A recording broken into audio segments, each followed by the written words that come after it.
Hello दोस्तों, SJ कहानी सागर में आपका स्वागत है। आज की हमारी कहानी है वक्त के साथ बदलाव। सैली मम्मी से जिद करती हुई कहती है, प्लीज़ मम्मा, अब की बार भाभी को मैं जो ड्रेस दे रही हूँ आप पहनने दीजिएगा। आप ही तो कहती थी मेरे मोटू की शादी होगी तो देखना उसकी बहू को तुमसे भी अच्छा रखूँगी। बस दिखावे के लिए क्या? मम्मी जी आंखों की त्योरियाँ चढ़ाकर बोली, क्यों, क्या सुख नहीं है? फ्रिज भरा पड़ा है मिठाइयों से, फ्रूट से। कभी तेरी भाभी का हाथ नहीं पकड़ा, जो चाहे वो खाएं। पर हाँ, अब घर का इतना काम तो मुझसे नहीं होता तो मदद तो करनी पड़ेगी ना। वो तो तुम भी करती थी। सैली मम्मी के पास आकर बैठ गई। मम्मी, जब मैं ससुराल गई थी ना, जानती हो मेरी सासू जी ने मुझसे क्या कहा? देखो सैली बिटिया, अब तुम इस घर की लक्ष्मी हो तो पर बेटी भी, इसलिए मैंने तुम्हारे लिए ये सूट मंगवाए हैं। पहन कर देख लो, अगर फिट हो जाए और पसंद आ जाए तो घर में पहन लिया करो, इजी रहा करो। वो तो मुझे चुन्नी तक नहीं लगाने देती, कहती हैं कोई आ जाए तो लगा लेना। और इसलिए हम माँ बेटी दोनों में खूब जमती है। आपको पता है, हम दोनों तो साथ ही बाजार जाते हैं, शॉपिंग करते हैं और मस्त रहते हैं। कई लोग तो हमें सास बहू की जोड़ी के नाम से जानते हैं। मम्मी बिगड़ कर बोली, चलता होगा तुम्हारे ससुराल में। मेरी बहू को तो मत बिगाड़ो। यहाँ आसपास अपनी सारी रिश्तेदारी है, लोग क्या कहेंगे? और मुझे कोई कुछ कहेगा तो बर्दाश्त कर लूँगी, पर मेरी बहू वंदना को कोई कुछ कह दे वो बर्दाश्त नहीं होगा। इसलिए सोचती हूँ मर्यादा में रहे तो ही ठीक है। सैली मम्मी के पास आलती पालती मार कर बैठ गई। बोली, मन का फर्क है मम्मी, और कुछ नहीं। सूट में पूरी तरह ढके हुए रहते हैं, कुछ संभालना नहीं पड़ता है, आराम से रह लेते हैं, काम भी आराम से हो जाता है।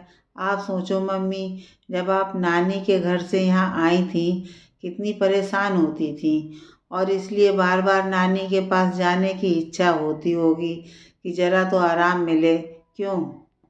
मम्मी अपने कपड़े समेटते हुए बोली, हाँ तो वो तो सबकी ही होती है।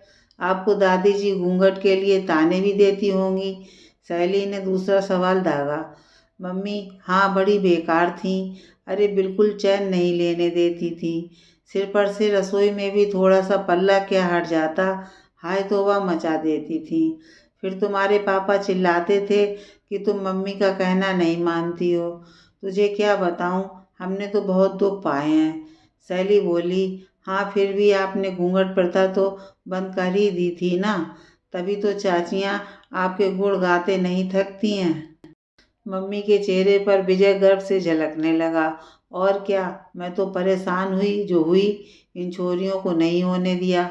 सैली बोली, मम्मी आपने अपने समय का एक बड़ा परिवर्तन कर दिया। आज का वक्त भी थोड़ा परिवर्तन चाहता है। मम्मी, वक्त के साथ बदलना ज़रूरी है। अगर आप माँ का संपूर्ण एहसास भाभी को होने दोगी ना तो वो अपने मायके जाना भी भूल जाएंगी। प्लीज़ बस थोड़ा सा। अच्छा बाबा अच्छा, जा ले जा तेरी भाभी को और दिला ला सूट, वो भी आराम से रह लेगी। सैली खुशी से झूम उठी। शाम होते ही भाभी को स्कूटी पर बिठाकर सूट दिला लाई और घर आते ही मम्मी को दिखाने लगी। मम्मी बोली, अरे इसके पसंद के लाई है तो कह दे पहन कर दिखाए। सैली ने मम्मी के हाथ में सूट दिया और बोली, मम्मी ये काम आप करो, अच्छा लगेगा, भाभी भी खुश हो जाएंगी। और याद रहे, भाभी खुश रहेंगी तभी भैया खुश रहेंगे। तो आपकी जिम्मेदारी है, आप भाभी का बिल्कुल मेरी तरह ध्यान रखेंगी। हाँ हाँ, कोशिश करूँगी। ला अब सूट दे दे जो बहू को दे आऊँ। सहेली से सूट लेकर मम्मी ने वंदना को दिया। बदले में वंदना ने एक पैकेट मम्मी को पकड़ा दिया और बोली, मम्मी जी अभी पहनिएगा।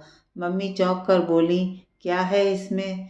वंदना, वो मम्मी जी, पापा जी ने कहा है कि 2-3 सूट मम्मी के लिए भी ले आना। पागल हो गई हो क्या? मैं इस उम्र में सूट पहनूंगी? मम्मी जी प्लीज़ एक बार पहन कर तो देखिए, अच्छा लगेगा।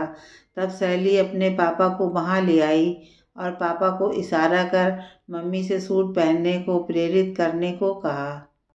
पापा जी बोले, अरे सैली की मम्मी, अब ज़माना बदल गया है तो तुम भी बदलने की कोशिश करो। भाई चलो दोनों सास बहू की जोड़ी सूट पहनो और इजी रहो। मम्मी ने शर्माते शर्माते सूट पहना।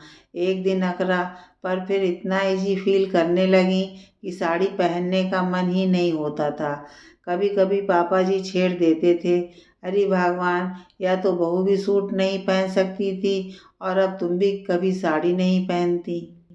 मम्मी तपाक से जवाब देती, हाँ तो हम माँ बेटी का आराम देखकर क्यों जलते हो?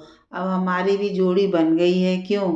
पापा जी मुस्कुरा दिए, मानो कह रहे हो युगों युगों तक ये जोड़ी ऐसे ही बनी रहे। सच, हर पीढ़ी में परिवर्तन आता है, परिवर्तन होना भी चाहिए। उसके लिए एक दूसरे की मदद भी ज़रूरी होती है।